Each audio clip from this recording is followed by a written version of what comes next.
everyone. Good morning. If everybody would maybe get your last bit of coffee or food, we just want to get started. I know that everybody has a busy day in front of them. So, thank you all so much for being here today.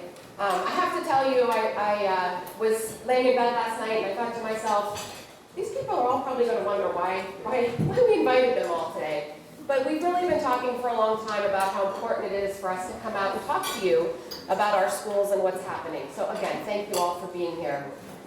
For those of you that don't know me, my name is Daria Devlin. I'm honored to serve as the current president of the Erie School Board. And again, I want to thank you for joining us. We know your time is precious. We're going to go about an hour this morning with some presentations. We're going to leave some time at the end for questions. So we hope to have an engaging discussion with all of you before we leave today. I do want to recognize Erie Insurance for hosting us this morning. We very much appreciate this beautiful space. I want to recognize our elected officials who've come to be with us today. Mayor Shumper is here, Senator Laughlin is here, so many community leaders here as well. Also some of my fellow board members, John Harkins from the school board, and Jay Brenneman as well. I think that's all of us this morning.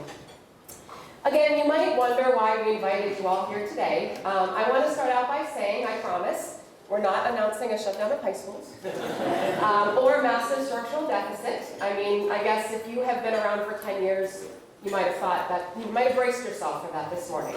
But for those of you, and I know there are some of you who haven't been around that long, you know, Erie's public schools did, of course, face a massive crisis about 10 years ago.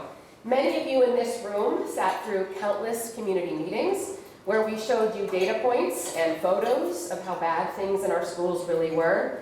And I'll tell you at that time, for someone like me who always fought the negativity associated with our schools, it was really hard to throw the doors open that wide and be that honest about what was happening. But we knew it was necessary to be transparent and tell all of you what we were facing. And to be honest, it worked. The community, most of you in this room, rallied with us. With the help of our legislators, certainly led by Senator Laughlin, we were able to literally bring the district back from the brink with an infusion of $14 million in our annual state subsidy. And after that enormous victory, many of you came back and sat with us to form our district strategic plan. Many of you in this room helped to craft that. So now, about 5 years later, COVID later, a couple of school fires later, we've invited you all back to hear how we're doing, to hear how your efforts and ours paid off, to learn about our stewardship of your schools, and they are your schools, and your students, to understand where we've succeeded, what challenges still remain, and how you as community leaders can help us address them. And I'll be honest with you today, it ain't all sunshine and rainbows. You'll hear the reality of what we're facing, the places that we need to improve, but so much good has gone on since that time 5 years ago. We want all of you to know that and celebrate that with us. So as many of you know, I'm passionate about Erie's public schools. Probably passionate is too mild a word. For me, there's no greater issue than the future of our 11,000 City of Erie students. And if you're wondering why this is relevant to you as a business leader, as an elected official, or as a community leader, I need you to remember that this is the future of our city, right? These are our taxpayers. This is the future of our workforce. These are the people that are going to be taking care of us when we're older. These are our homeowners. These are our voters in the future. So if you wonder why it's relevant to you, I hope you'll keep that perspective this morning as you hear from Superintendent Polito and his team. And I want to say, there's really not enough praise that I can give to these administrators and the vast network of principals and teachers and support staff that work under them. I know we have some representatives here today with us from the EEA. We are so grateful to them and to all the people that they represent for making all this work possible. So again, we're going to have some time at the end for questions and answers. We hope this is just the start of discussion with all of you. Thank you for being here. And I guess before I turn the podium over to Superintendent Polito, for me, I can't think of a better way to start the day than talking about our city's greatest asset, and that's our kids. So with that, Brian. Thank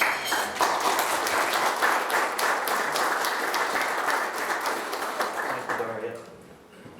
Well, good morning, everyone, and thank you for being here today. We really appreciate you taking time out of your day to hear about what we're doing at the school district.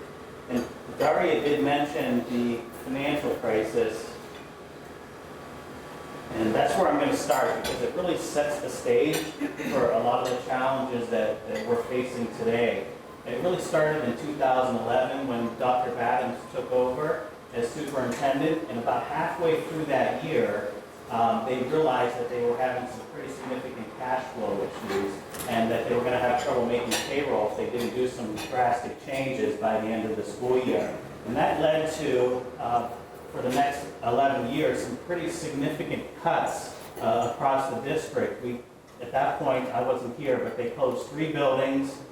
They eliminated more than 200 full-time positions, and our central admin team was actually cut in half from what it was. And we also cut numerous programs and had a series of wage freezes. And when I arrived in 2015, Jay actually recruited me because I had some experience and some success cutting budgets in other school districts. And I came, I was feeling a little cocky that I could come and actually make some cuts and help them out. And what I realized very quickly was that they had made all the cuts they could, that our cost per pupil was in the bottom 5% in the state, and there really was nothing else that we could do. And despite that, we were still facing these multi-million-dollar deficits moving forward. And what we determined is that we were the poster child for the state's broken funding formula, that we were one of the most underfunded school districts in the state, and the only way that we were going to be able to balance our budget is to get additional funds from the state. So that's where we started to focus our efforts. And we started making trips down to Harrisburg. Jay and I, and Daria was there for several. She mentioned some of the rallies we put together. And in 2016, we did get their attention, and they sent their financial consultants up to us to look at our finances. And they confirmed that there was nothing else that we could do, really, significantly to balance our budget, that we needed some additional state help to make it work. And at that point, we decided that we needed some outside help, so we hired a lobbyist to help us get into some of the leadership roles, leadership positions in Harrisburg. And that year, we actually received a $4 million one-time bump in our state subsidy to help us get through the year.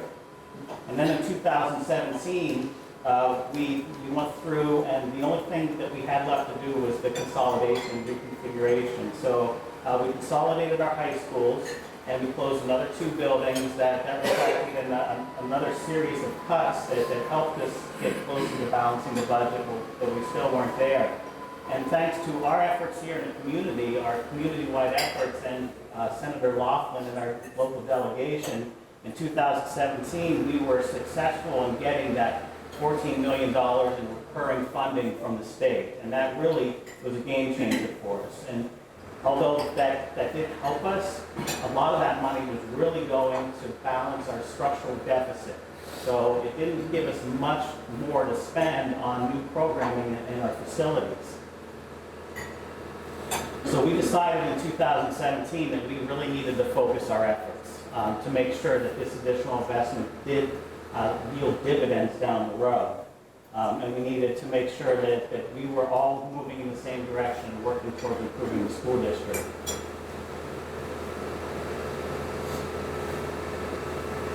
So 2018 for us was really a year of planning, and Daria mentioned the strategic plan. That was a very community-driven process where we were focusing on what we needed to do to improve our educational outcomes in the district. At the same time, we hired some architects to look at our buildings. We had 2 decades where we didn't do any type of renovations or repairs or updates on our buildings, and they were just falling apart around us. So we hired the architects to go through and develop a plan to help us address what we could and make our buildings warm, safe, and dry. So we put those 2 plans together, and then the last one, the $14 million actually came with some state oversight, and we had a financial administrator that came up and worked with us to develop the path forward to actually implement the actions in the strategic plan and the facilities plan and balance our budget in the long term.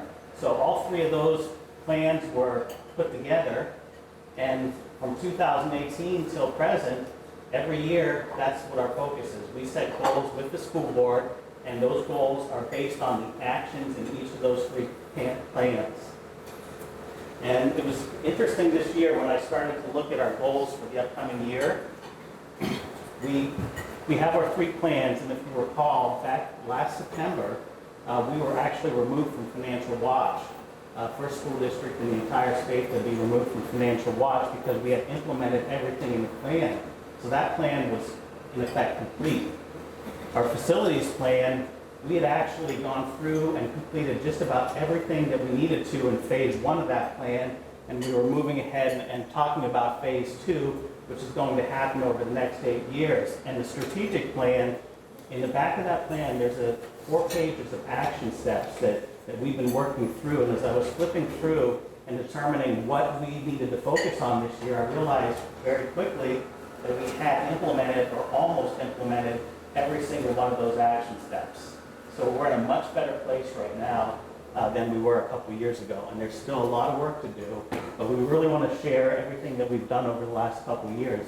I'm going to turn it over to Chief Suzumagala, our Assistant Superintendent, to talk about the strategic plan.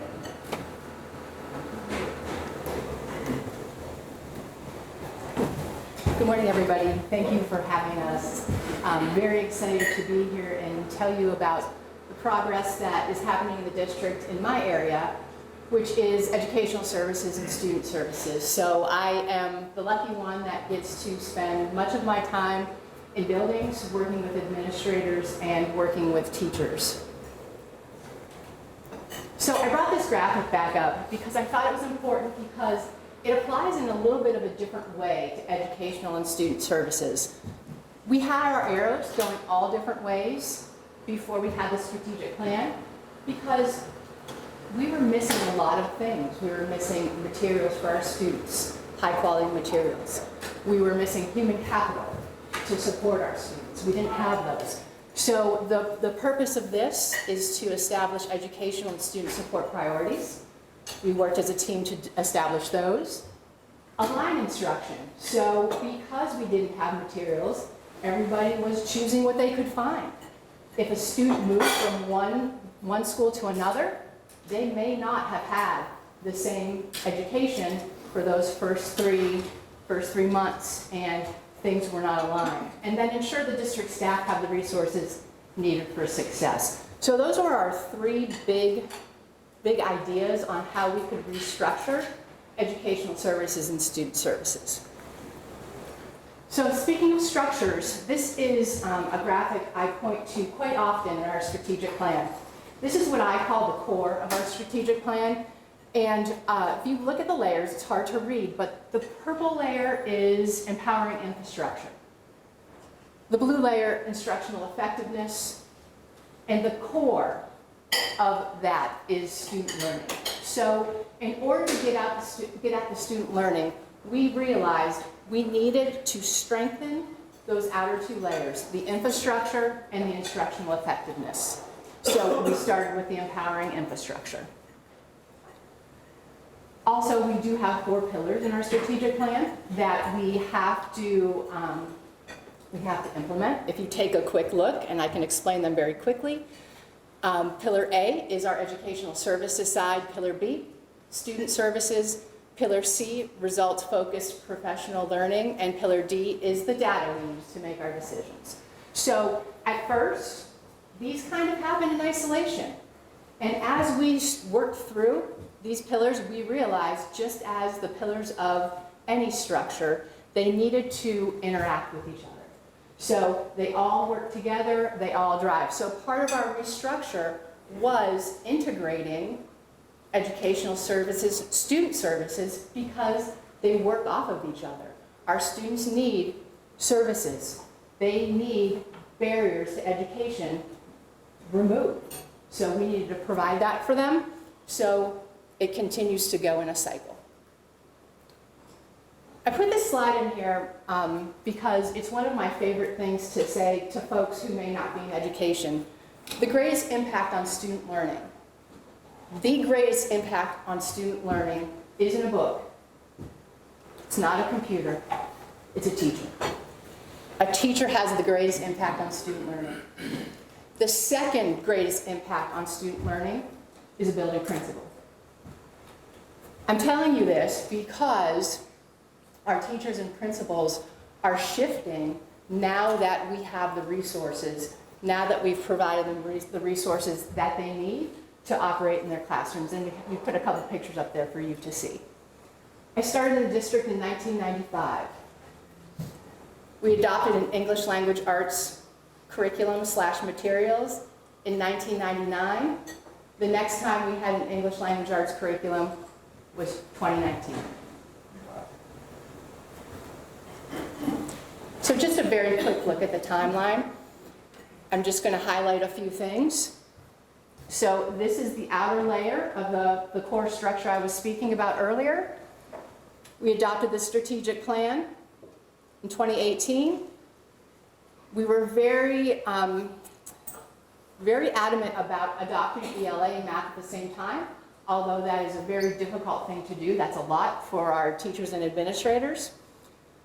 So K-5 ELA and math in 2019, and then lo and behold, in March of 2020, the pandemic hit. So we were in the middle of an implementation, and that posed a few challenges for us. Nevertheless, we continued in 2020, and we adopted 6 through 12 ELA math material. 2021, we restructured the Educational Services Department and continued with 6 to 12 social studies. This wasn't something that our students could wait for because of the pandemic. So we continued doing this. We are still working through some of these implementations, but we're getting stronger at it every day. In 2022, we did reach out to a couple of consultants to help us. As Brian said, our central administration was cut in half, and we needed some extra support. I have 3 directors on my team, a director of educational services, Karen Ryan, a director of student services, Sherry Prater, and a director of special education. And we realized that we could not do all of this ourselves. So we do have some consultants helping us out with this work.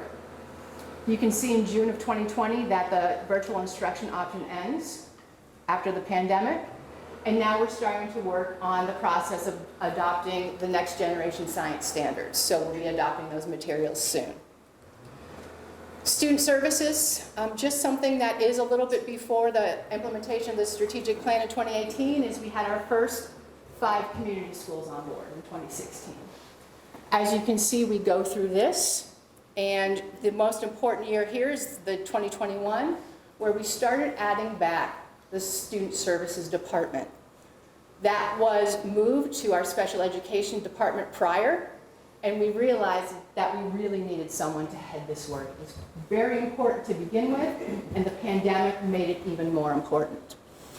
We also were able to add mental health specialists, case managers, and then all elementary and middle schools became community schools. We have a student assistance process formalized the next year. Sherry Prater did a fantastic job getting that up and running. 2023, we've adopted yet another curriculum, social emotional, pre-K to 8. We're currently working on getting something for high school, and we're in the planning stages of making Erie High a community school as well. So looking at the instructional effectiveness, so this is the middle layer of that core figure. These are just some of the structures that we put in place in our buildings to help support our teachers, help support our administrators, and I'm just going to pick out a couple of them. So instructional leadership teams meet about once or twice a month, and what that team does is they look at some of the data in the school, depending on what the focus is, and they plan for professional learning communities. And what professional learning communities are, grade levels in the elementary, departments in the high school, getting together, planning lessons, looking at student work, and making adjustments from there. And then I'm going to go learning walks. Learning walks are something that we're doing more and more this year. Those, just to paint a picture in your head, those are where what I would compare to rounds that doctors may do in hospitals. What we do is we gather a team, we do learning walks, we go in, we look at how the curriculum is being implemented, and we follow a cycle of improvement.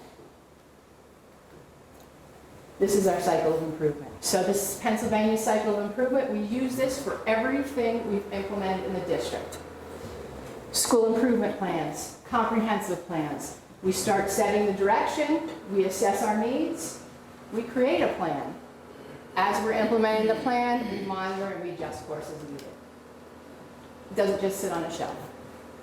We bring it back out. So getting into the core of our core figure is student learning, because that's what we want. We want all these supports around to get at the student learning. Some of it's not pretty to look at right now. So we're going to start with Keystone Achievement. These are end of course assessments that our high school students take. If you take a look, just the key at the bottom below basic, basic is yellow, proficient green, advanced. You can see that we struggle. I do have to point out that these students are at the biggest disadvantage because they did not come through the system with the new materials and the new supports. So we are trying to intervene as much as possible with them and provide opportunities so they can leave us and be successful moving forward. This is Keystone Growth. So just a very short explanation of this. The state looks at the average growth across Pennsylvania and shows where our students made growth or exceeded the growth. So we've got work to do in the high school. So this is PSSA. This is 3 through 8, I'm sorry. And you can see they're tested in English language arts, math, and science. What is hopeful to me is you're going to see these are the pandemic years, and we're starting to see a little bit of gain here. Even more exciting for me is growth. We know that all of our students are not going to go from below basic to proficient. But you can see in 2018, 2019, we hovered around the light blue, the green and the dark blue here.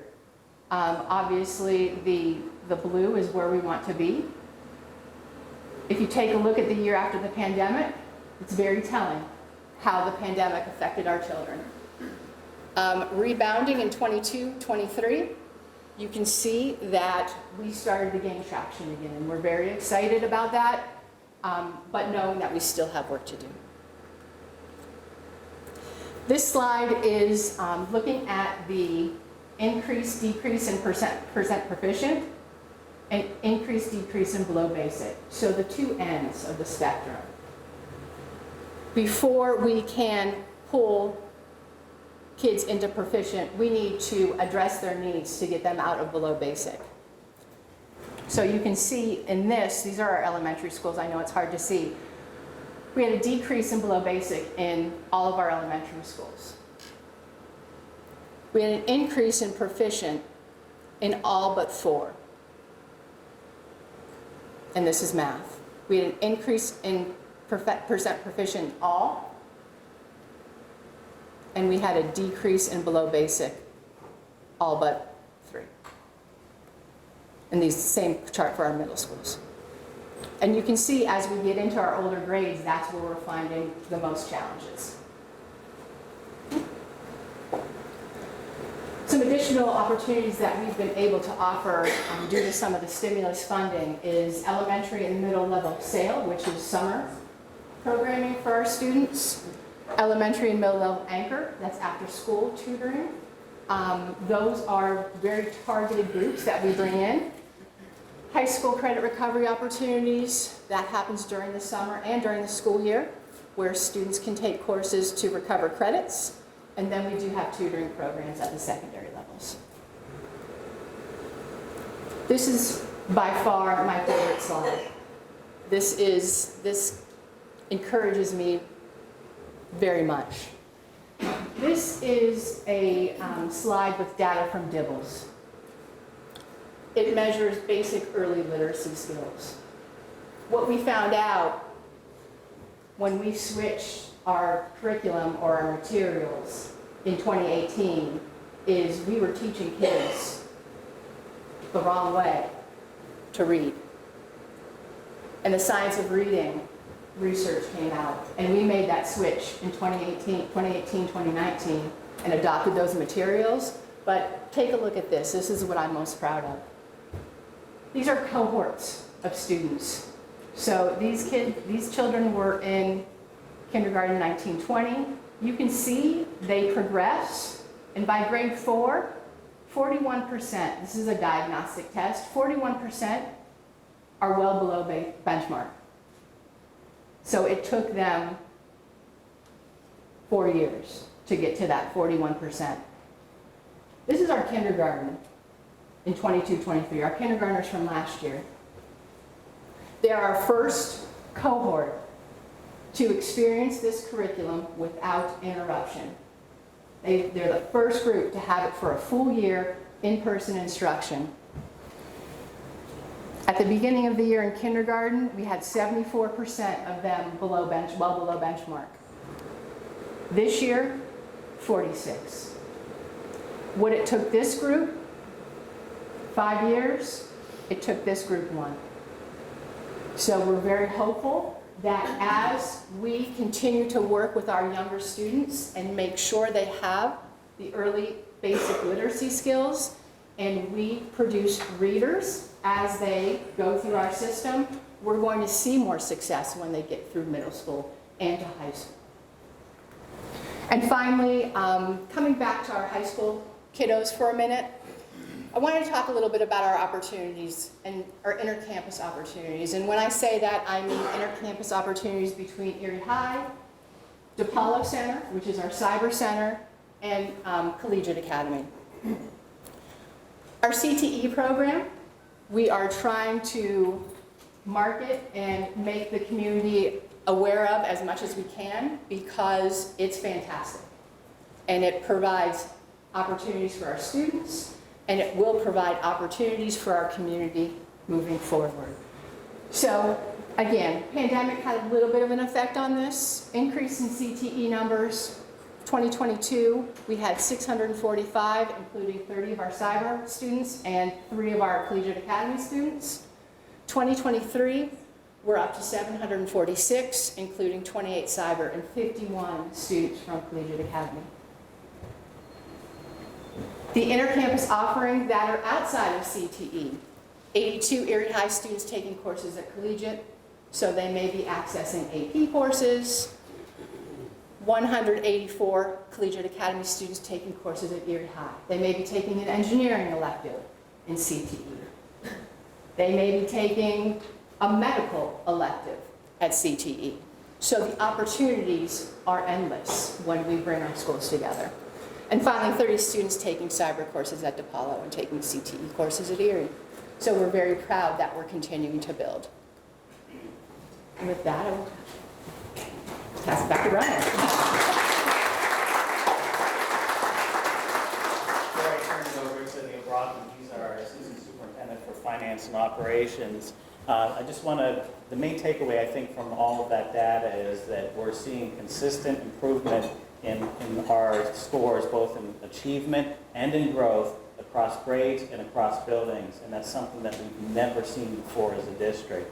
When I started here, I remember sitting through presentations on PSSA results, and we'd have to point to a 3rd grade in one elementary school that had positive improvement, and the rest were all over the place. So really putting all this curriculum in place and putting these support systems around these students is just now starting to show results.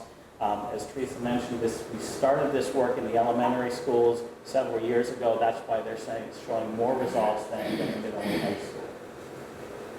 Okay, so to talk about our facilities plan, and Neil has been doing a lot of construction work over the last 5 years, and he has a lot of job conferences, and has at this point more experience in construction than I do, and he's only been doing it for 3 years. Thank you, Brian. I know Brian had mentioned it at the front end, but we'll paint another picture, right? So for 20 years, we had no deferred maintenance done on our buildings. We did very little preventative maintenance. If something broke, we just shut it off. I remember a school board meeting years ago where the Grover Cleveland PTA had to come into the building to ask for a new roof for the building because there were buckets, 5-gallon buckets in a classroom collecting rainwater. So that's where we were.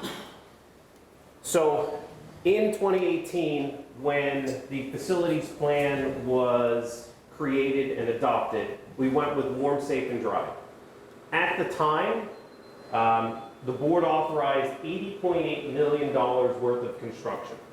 Much of that construction was looking at roofs and paving projects and, oddly enough, getting rid of coal bunkers that were falling down in some of our buildings.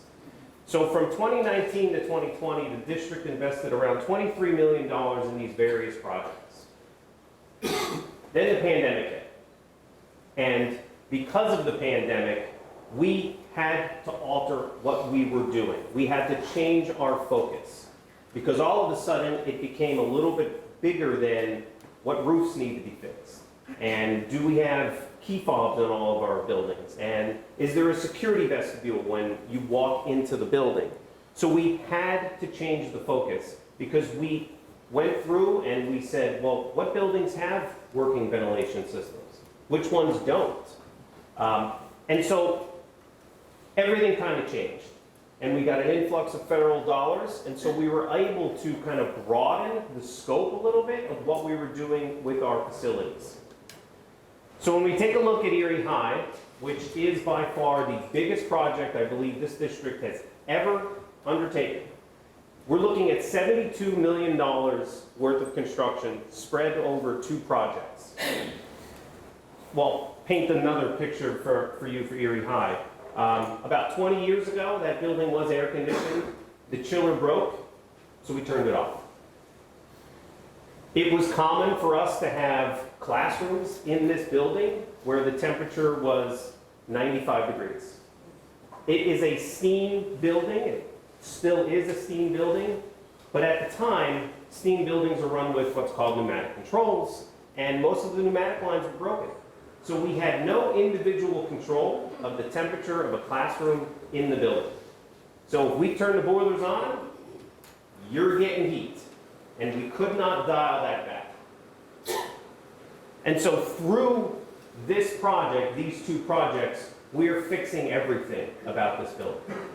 It is an HVAC-driven project where we are putting in a brand new ducted system that will alter the entire environment of that building. And these students are worth it, and this building desperately needed this work. So we changed the way the front looks. As many of you might remember, there used to be, I think, 8 or 9 steps from the concrete up. We had 2 ramps on either side. The steps were cracked. The railings on the ramp were falling off. I'm not necessarily even sure that the ramp was to ADA. And so we're changing the way this building looks because these students deserve to walk into a building that looks nice as well as actually functions appropriately. Just looking at the pictures over here in this top corner, you can see what the hallway used to look like. We had ceiling tiles that were falling off. We had water damage everywhere. We had this old, dark and dingy hallway with cork flooring. And now, when you walk down the hallway at Erie High, it just looks better. $72 million doesn't necessarily get you to most of the $72 million is behind the walls, but the point is that what now is behind the walls matches what's in front of it. Our classrooms. This was a accounting classroom. You can see that we have mismatched furniture. We've got stained floors. You can see we've got window blinds in the back that some of them work, some of them don't. And now the end result is a brand new classroom that the students, when they walk in, you just get a really good feeling about where you are. The gymnasium is still going under transformation. This gymnasium had a wood curtain that cut it across that I'm pretty sure has not actually been operable in 30 years. And now what we're offering our students for gym class and athletic events is going to be something that every county school has. And it's something that our students truly do deserve. This was a common site, and it's unfortunate that this was a common site, that we had broken windows and we repaired it with plywood. But that's where we were, and now the entire building is getting brand new windows. Collegiate Academy, our other building, our other high school building. This was a different challenge. So this building is over 100 years old. It never had a mechanical ventilation system. When this building was erected, the ventilation code basically said if you have a window, you have ventilation. That's what it was. Over the years, the district did some work, and in the end, I believe 11 of the 50-something classrooms actually had a working ventilation system. So, because of the pandemic, we knew we needed to make a change. And so the total investment in this building is going to be over $28 million. The building always had 2 gymnasiums. When it was originally closed and then brought back as Collegiate Academy, the district only opened one of them because the one on the French Street side of the building was in such disrepair that we couldn't even put children in it. And so you can see, just looking at some of these pictures, that this is the condition of that gymnasium. That was the wall. And then the one that was being used, kind of gets cut off. There are garbage cans right here collecting water because the promenade, which sits on top of the gymnasium, was leaking. The promenade, which in several places was actually being held up by 2x12 wood pillars that we put together because the concrete that was on the promenade was crumbling. And now, another transformation. Fixed promenade, new HVAC system to provide the needed ventilation that we need in this space. At one point, Collegiate Academy did have a pool. Building closed, reopened this Collegiate Academy, that pool didn't get reopened. This was the current condition of the pool until we started doing the work. I mean, this is not anything that you would want to put a student in, let alone an adult in. I mean, you wouldn't want to go into that space. And now, this is what that space looks like. We infilled the pool, we fixed the structure above it, and we turned this into a dance studio. And then as we're going through, we made updates to everything else. Like I said, it's an HVAC-driven project, so we've got ducted systems everywhere. So when you do that, you take down the ceilings, you put in your brand new ductwork, and then you're going to put in new lighting, and then we fixed all of the floor tile that was there. Woodrow Wilson is another school that we did a very large amount of work in. Part of this, unfortunately, was driven by one of these school fires that Daria mentioned at the beginning. But then the other side was, again, we had a building that didn't have a working mechanical ventilation system. Oddly enough, when this building was constructed, I believe in the 20s, it had mechanical ventilation. And then about 50 or 60 years ago, that was shut down. And then at that point, we no longer had mechanical ventilation. Again, we were open windows. This was also a steam building. So we had steam lines running through the building, and that's how we heated each classroom. And now, we've done a complete transformation of this building. Just several pictures where, again, deferred maintenance, things that we couldn't get to. We had a very leaky auditorium ceiling, and this is what it looks like today.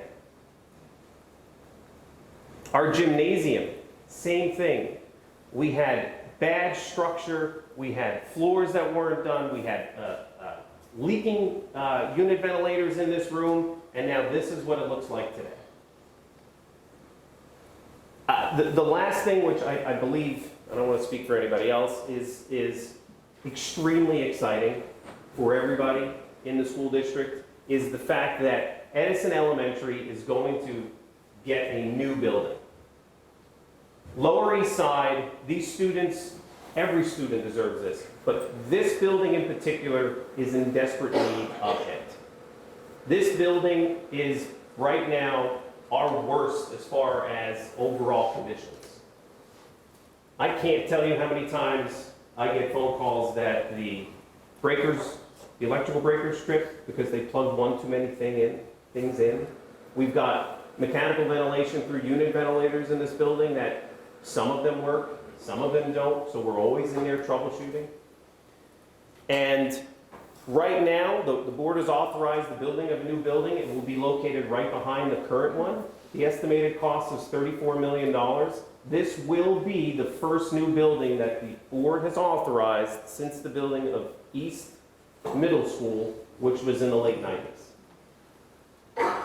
Some of the current conditions, you can see here in the middle, we've got a cafegimatorium, as I like to call it.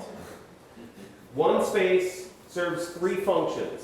So they eat breakfast, custodians come in, they clean it up, now we can have gym class. Oh, it's 11:30, sorry, no gym class anymore, because we have to have lunch in there. And then they go through the day, oh, lunch is over, we can finally have gym class again.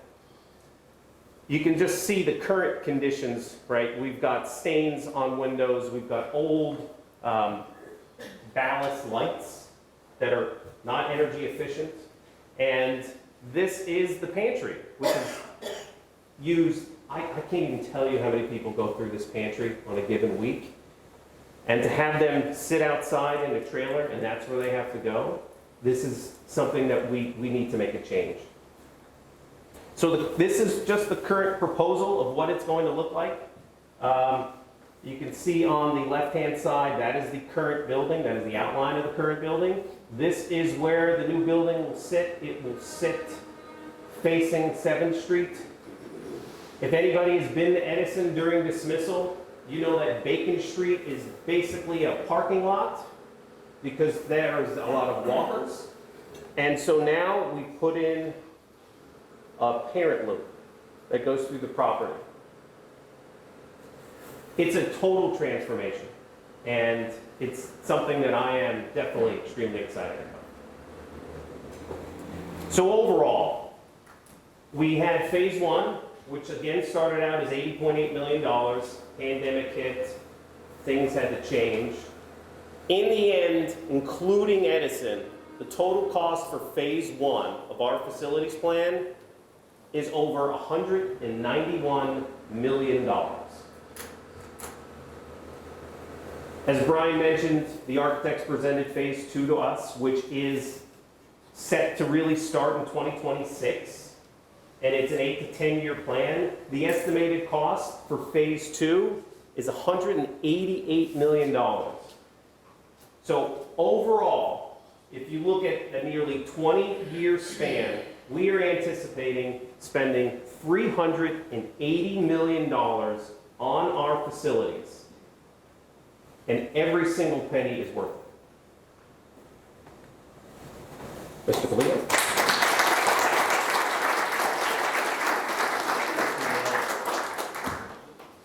I'm just going to wrap up. I have to get up on my soapbox a little bit about school funding. So I want to wrap up with some of the challenges that we have. And we touched on these in the previous couple presentations. Again, our achievement scores are low. It's been a challenge. We're happy that things are moving in the right direction, but we still have a long way to go to get where we need to be. Our graduation rate it's floating in the mid-70s. That continues to be a challenge for us. We were at 72. 2 years ago, we jumped up to 76. We're hoping that trend continues, and we get towards the 80s. Chronic absenteeism, especially since the pandemic, 40% of our kids are chronically absent. And that's a challenge because we can't teach them if they aren't in front of a teacher. And then the last one, Mary Tierkoff, our Erie Education Association president, I were talking yesterday about teacher retention and recruitment. It continues to be a huge challenge for us. Our salary structure, we were able to give our teachers a pretty nice bump last year, and we got closer to being competitive with the surrounding school districts, but we're not quite there yet. So it continues to be a challenge as we churn through staff because of that issue. And all of it really comes down to our state funding, and it's still inequitable, and we've come a long way since 2015, but we're still underfunded. And I just want to talk about that funding formula a little bit. The state did implement a fair funding formula in 2015. It was a weighted student formula that was weighted very heavily on poverty. There's a lot of research that shows that poverty is the #1 indicator of student success. So what they put in place was pushing more money to school districts that had bigger issues with poverty, English language learners, charter enrollment, which was a great step. But the only issue was that they only are driving out new money with that formula. So at that point, they said, okay, everybody can keep the money they had from 2015 past, even though that's not equitable. And we're going to put the new money in the system, and hopefully that'll correct itself. And so this is where we are right now. Our median household income compared to the other 500 school districts, we're in the bottom 3%. We're 484 out of 500 school districts. We're in the top 6% for our EL population and top 3% for charter enrollment. And if you look at our state and local revenue, we're in the bottom 22%, with 391 out of 500 students, or 500 school districts. Back in 14-15, you can see we were in the bottom 3%. So we've made some movement, but when you look at the challenges we have, we should be closer to the top. And looking at that funding formula, the issue is that right now, if you look at the top row of numbers, in 2024, if you look at the far column, the state is investing $7.8 billion in the basic ed funding formula, but only $2 billion of that, 25%, is being driven out by the fair funding formula. So it's not enough. And if they continue to do it the way they've been doing it, and I'm assuming a 2.6% increase every year, if you look, this goes in 10-year increments. In 10 years, we're not even at 50%. You go down to 50 years, we're finally at 80% equity, and it'll take 100 years before we're in the 90s. So we need to do something with this sooner rather than later. It's still a big challenge for us. And it creates these winners and losers. So I went through and I listed the top 10 winners and the top 10 losers in this formula. And a lot of this has to do with enrollment, because from 1995 to 2015, everybody just got a 2 or 3% increase in their funding, and it was not tied to enrollment. So you had a lot of shifts in enrollment, and here in Erie County it was pretty stark. Our enrollment during that time period went up or stayed about the same. The other school districts in the county dropped about 20-30%. So it created this system all across the state. And you can see the top 10 losers. And the interesting thing about this is that it's disproportionately affecting our mid-sized cities. And Mr. Grunke, you think about this on economic development, I mean, that is a big issue for us. How can we as school districts compete and attract people into the city if we don't have the resources we need to be competitive with the surrounding school districts? And looking at this at the Erie County level, again, it creates a lot of winners and losers, and this is a big challenge for the state to deal with because of this. You can see again, we're $22 million underfunded, and you can see where some of the other school districts are. I put the change in enrollment since '95 just to show how that has really affected things.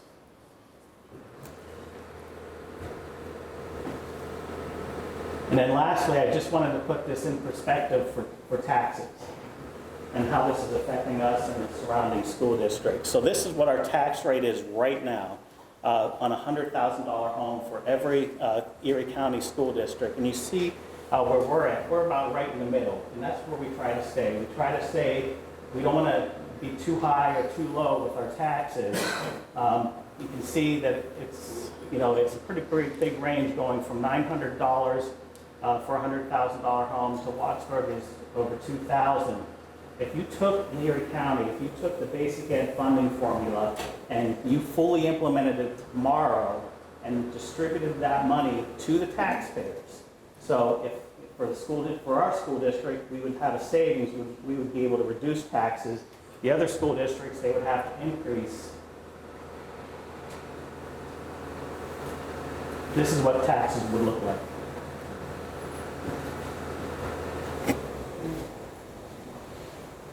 So it just shows what a competitive disadvantage we have right now. And I want to focus on, and again, you look at Union City and Northwestern, you see how low their taxes are.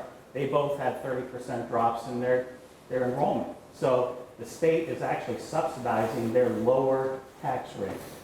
And it's the opposite for us. And I want to focus on Northeast and General McLean because I worked at both of those school districts. At Northeast, we saw about a 20% drop in enrollment. And again, I thought I was pretty savvy at being able to keep the budget balanced out there.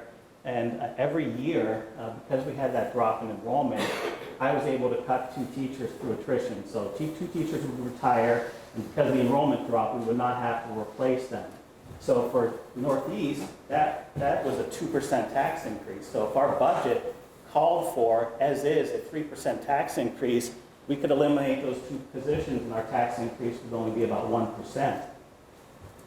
At General McLean, right before I started there in 2000, they went through a building phase, and they did a study, and the study determined that they needed to increase the capacity in their buildings because they expected a big increase in the enrollment, and the exact opposite happened. They went from 3,000 students down to 2,000. A couple years ago, they paid off their debt service on that construction, so they overbuilt for their facilities and were able to pay off all those buildings within about 15 or 20 years, and now they have 0 debt service. And that's because of fair funding issue. So again, it's a huge challenge that we need to keep on the forefront in Harrisburg. I know that there's a lot of political ramifications for this because there's 350 schools or districts in the state that are benefiting from this. But if you look at the number of pupils, because of the school districts that are impacted, over 50% of the school districts are in school districts that are negatively affected by hold harmless. So they really need to tackle hold harmless. I know looking at this is not something that can be done overnight. It would have to be done over time. But in order to accelerate that and bring equity to our students, that challenge needs to be met. And they do have a new funding commission out, and they're looking at this. So I just encourage you to continue to work with us to advocate, to really tackle this. And when they do it right, and take a look at hold harmless. Thank you.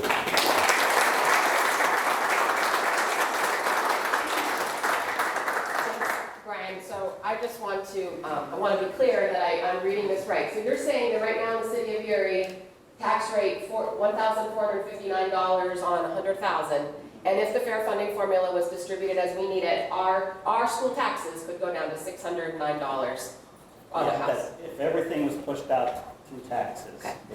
So I just think when we talk about issues in the city of Erie, that's a pretty important one because we hear pretty often, I'm just going to give you that for questions. We hear that a lot, why people don't want to live in the city, the taxes are high. Well, that would certainly be a way that we could deal with that. So I want to thank my colleagues from Erie's Public Schools. If you could give them another round of applause. I want to say at school board, we sit and we hear these presentations all the time. And we often walk away and say, this is really important information that no one else knows. So I hope it was helpful to hear for you today. So it's just about 9 o'clock. If you need to go, please do. But I'd like to spend 15 minutes or so on questions if we have any. I gave a mic over here. I'll facilitate and kind of throw to these guys. So what questions does anyone have? Yes, Linda. There's a new strategic plan, right? No. There's not. Where does that see one? We have a comprehensive plan. Maybe that's what I saw. So every 3 years, Pennsylvania has us do a comprehensive plan. Uh-huh. So this particular plan will be from 2023 to 2026. And as we developed it, we aligned it with our strategic plan. Okay, I think that's what I think. Yes. But the strategic plan that we have right now goes through when? Yeah. It was originally 2024, but we asked the board for at least another year because of the pandemic. So there's a few things that we still need to wrap up. That's why we incorporated them in the comprehensive plan. But really, I think 2026 is probably the time where 25 or 26 is when we're going to have to relook at that and start developing a new strategic plan for that period forward. Okay, thank you. And I will note on that, I think it's pretty common knowledge. The superintendent, has indicated his desire to be with us through his current contract, but by 26, we will have a change in leadership as well. So it'll be up to that new leader to kind of lead us through that next plan. Other questions? Yes? First of all, thank you. That was a great presentation. The progress is, I learned a ton today, so thank you for taking the time. We appreciate it. I think the most overword used during the pandemic was pivot, but no one did it better than you. And I don't think there was a more challenging industry, if you will, than education during that time. And what you guys have been able to accomplish, just that reading statistic was great. I had no idea what you're doing with facilities, so all phenomenal. Teresa, you said something I think is really important, and I have a question around it, that the teacher and the principal, is more important than anything. Have you done an employee engagement survey recently? And if you haven't, I would highly encourage you to think about that, because healthcare was a challenge too during the pandemic. And one of the things that, in running, believe it or not, I see so many similarities in running a hospital to running a school district. And we made a lot of assumptions of what we thought what was stressing our employees. And we did an employee engagement survey, and we're dead wrong in terms of what was stressing them. So if you haven't done that, I would highly encourage you to think about what they're thinking right now. So that's just a comment. No questions. Thanks, Booth. Yeah. Brian, how big of an impediment to you reaching your goals are charter schools, and what might a private voucher system do to impact your progress that you're making toward your goals? So I'm just going to repeat that so everyone could hear. So Kate's question is, how much does charter enrollment impact our challenges, as well as the voucher proposals that are on the table right now? Without the stimulus funds, our budget right now is about $250 million. Our charter enrollment right now is around 2,200 students, so it's about $33 million of our budget. So it's a big impact. That was the biggest initiative that we had to tackle as part of the facility or the financial plan. We were seeing 60 kids a year leave the charter enrollment, and our goal was to get that down to 30. We actually have less than 30 students leaving right now, and the challenge is funding, because we can't compete at the funding level we're at. We've been able to reduce it because we've invested in buildings and we've invested in the curriculum, but to take it to that next level, we need some additional support.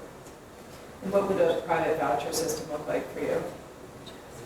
Another competitor? Yeah, again, it's the same thing. I wouldn't be as afraid of vouchers if we were fairly funded, so we could compete. But I just think it's unfair to dilute the money that's going to public education when the funding that is in public education right now is not distributed properly.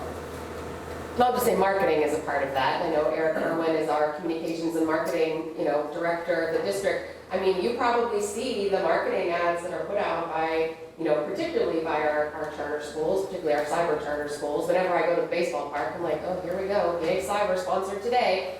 We as stewards of taxpayer dollars, really, it's difficult for us to be marketing. In fact, people will often say, a public school district shouldn't be. We have to be. I mean, we have to be in that competitive market. So it's certainly a huge challenge.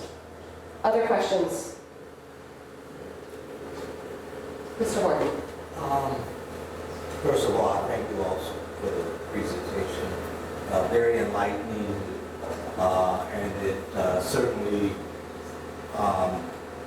can point out the hard work that you've done. But there's a challenge that's not there, that as an African American in the community, I see. And if the teacher and the principal are the most significant impact on a student, I think we have to do more and make it a priority to diversify our workforce in those areas as to motivate some of those students who are underachieving, who could be achieving, properly motivated. And I think there are people in this room who could help the district do that. Back in the 1960s or 70s, the Erie Community Foundation led an effort with their early coalition to go out and recruit minority teachers. And I think they brought some 50 teachers and administrators into the Erie district. I think we need an effort like that to complement what you're trying to do. Maybe the school district itself cannot afford to do that, but there are people in this room that, understanding the significance of that, might be able to leverage their resources and their ability to help the school district make that type of transformational change. And then the other thing there, I think there's no area where that's more important than in the athletic department, because that has such a profound impact on urban kids. And then the last question or comment I would have is, again, the demographics of those students who are not achieving, and that how can we better target or pinpoint other ways to accelerate their able to meet those standards, goals that you have set. Thanks. So Brian, maybe, thanks, Jerry, I appreciate that. Maybe you want to speak just quickly about minority recruitment, because I know we've had a lot of conversation about that. And then maybe Teresa, if you can add about targeting with some of our students. Yeah, the board actually did raise this concern to us, Mr. Horton, and we had Ken Nixon, our DEI coordinator, come and speak to the board. It's a renewed effort for us. We're hoping to get her some additional plans to really go out and target, recruit minority teachers and administrators, and so that's going to be a focus for us this upcoming school year. And in fact, I will say that the board felt so strongly about this that the superintendent offered and we agreed, we want this to be a part of his goals in his final years with us, that we need to see movement in that area, both from the teacher level and administrator level. Your point about athletics, of course, I agree with, but it is a priority for the board, and we have advocates certainly continuing to bring this up for us. But I appreciate the offer of help, and certainly if there's anyone in the room who has those ideas, I think we'd be very open to them. Teresa, do you want to, I'm sorry. Well, I did, and I do want to mention that I said that our salary structure is not as competitive around here. It's even worse compared to other areas of the country. And when we've been out trying to recruit, one of the biggest barriers is the salary. A lot of the school districts in urban areas across the country are offering minority teachers jobs on the spot. They're giving them bonuses. They're paying off their student loans. They're giving them supplements for housing. All that's provided by different organizations in their community. And if we had something like that, it would really help our efforts. So the data I put up today was the 30,000-foot view. We do dig into it in schools with subgroups. So each of the school improvement plans, we have a comprehensive plan. Each school has a school improvement plan where we do pull out all of the subgroups and write goals for each of those groups as we plan our instruction through that cycle of improvement. So it's addressing there. So we're keeping our eye on those subgroups as well. Correct. Other questions? Yes, Mr. Mayor? I attended a meeting on Wednesday of this week at the Charter School of Excellence in 1309. And that's a city school, right? That's there, or is it not? It's a charter, one of our charter schools. It's a charter school. I was very impressed with that. It was nothing like school that I remember when I was growing up. After the meeting, they offered us a tour, and I took the tour, and I'm really glad I did, because I really felt good. It was a very diverse group of students there. I think they have a couple hundred students in that. And they are really doing well, and no teacher was standing in front talking to everybody. They were all doing things, and I was very, very encouraged by that. Thank you, Mr. Mayor. Other, yes, Mr. Laughlin. This is more just a comment, Daria. The level up funding, fair funding,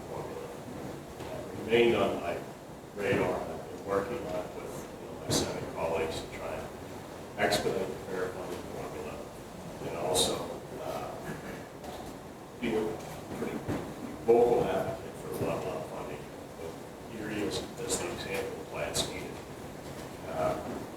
You know, these budget negotiations are not going well this year. I think we all know that. But I just want you to know that I am there still advocating. You know, I have a little bit different political style than a lot of people.